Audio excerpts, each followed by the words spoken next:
Hello, this is Luchishnu Das, and this is Suvil Kaur from Aspirants Relations Branding Committee. So, guys, as you might be already aware, that this year the online assessment will be divided into a group discussion and a personal interview.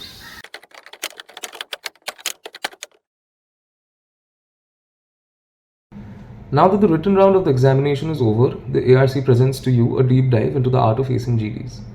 We've divided this video into 3 sections. The first section is all about content, how to cook up talking points, how to structure them, and how to look at issues multidimensionally. We'll also be discussing certain frameworks like PESTLE and the STAR method to help streamline your content better. The second part is about hygiene factors. In a GD, content delivery and presentation matters as much, if not more, than your content itself.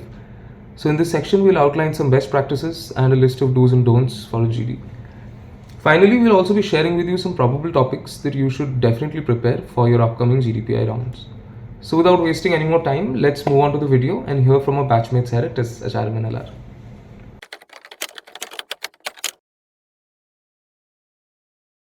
Hello everyone, this is Khrish and Janani from the batch of 2025. We'll be taking you through how you should be structuring your GDs.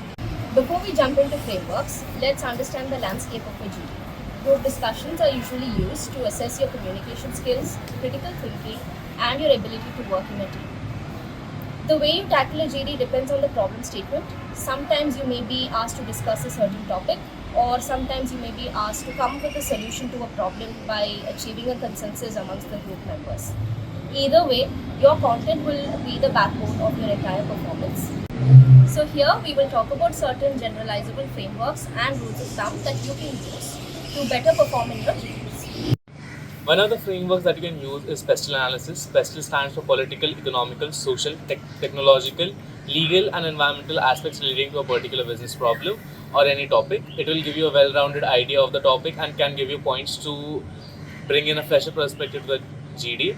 You can also use SWOT analysis to analyze any business problem. It will give you the strengths, weaknesses, opportunities, and threats of your business problem so that you can tackle questions like entry into a new market, or you can also answer personal questions based on this analysis. The other frameworks that you could use in your GDs are probably 5 W's and 1 H, which is essentially who, what, when, where, why, and how. You can use these aspects to further explain your topic to get a deeper understanding. One could also use the STAR technique. This will especially come in handy where you are given a case which is a problem statement and asked to find a solution. So STAR is essentially situation, task, action, and result. So when you're given GDs where there's a problem statement to find a solution, you can look at it in a systematic way where you look at the situation at hand and the tasks that one has to achieve. What are the action items that come up with it, and the final success measure in terms of your results. So this will enable the panelists to also view you as somebody who has a very systematic approach to problem solving. To give you a better understanding of how to use the PESTLE analysis framework in GDs, let's look at a detailed example.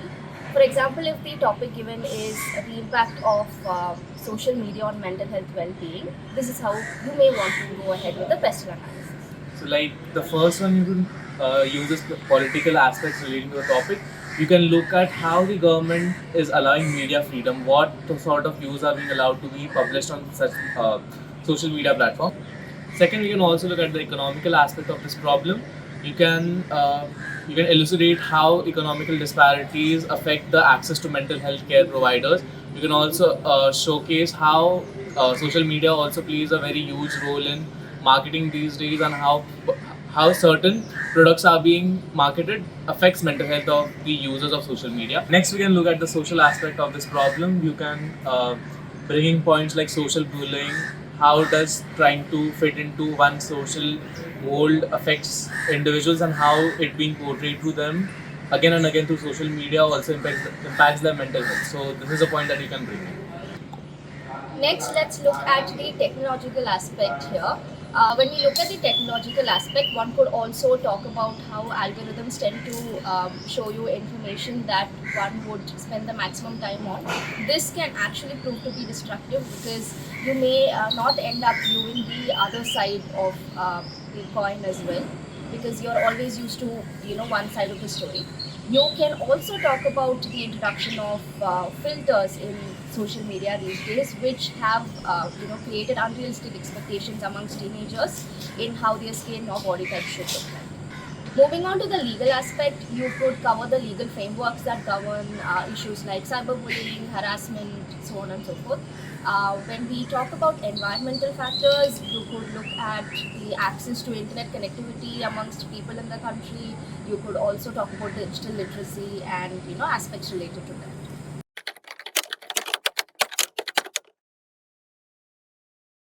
Hi folks, my name is Vishnu KP and I am from the batch of HRM&LR 25. When it comes to group discussion, apart from the strength of your content, what matters equally is how you deliver the content, how confidence you show in your presentability. And let us deep dive into some of the hygiene factors that you should focus when it comes to group discussion. One of the key hygiene factors that you should focus is your attire. Dress properly for the group discussion. Let's keep formals so that the panel will know that you're prepared for the group discussion. And eye contact. You should keep your eye stuck at the camera so that the panel will know that you're listening to others. Since it is an online group discussion, you should keep optimum distance from the camera, not too close, not too far, and sit straight. Your body posture shows that you're confident enough to talk about things. And when you are struggling to find words, do not use words like like, these kind of filler words. Avoid this. Instead, take a pause and think about what you want to talk and focus on that and keep on talking. And do not interrupt others. Listen to them. And when you get an opportunity to talk, do talk and emphasize on your point, make a strong point, and build on others' point so that the panel will know that you're listening to others and in the background you're thinking about what to say. But do not only talk about what others are saying, but also add your own points and be concise, be precise. You will not have much time to talk about everything and everything you know. So think about what you want to say, be precise, be concise, and keep all these hygiene factors in mind. Since it's an online GD, keep a check on your tech factors a million times before you start. Keep the mic on mute if you're not talking, but be fast to unmute yourself when you have to talk. And keep a professional background. And when addressing others, keep a professional approach. Do not disrespect any others.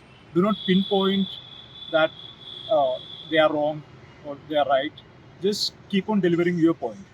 And while building upon your point, also bring diverse points to the table.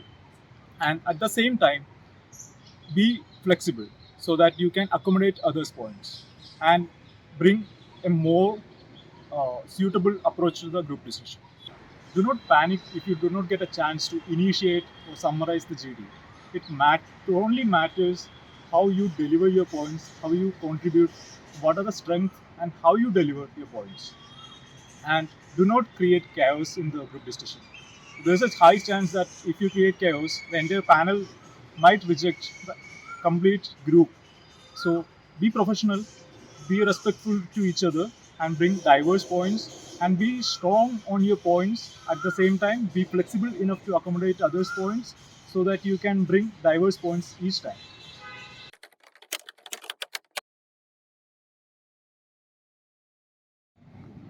Hi everyone, I'm Suvasika from the batch of 2025 HRM&LR, and I will be discussing some of the topics for group discussion. GD topics can be classified into two categories, factual and abstract.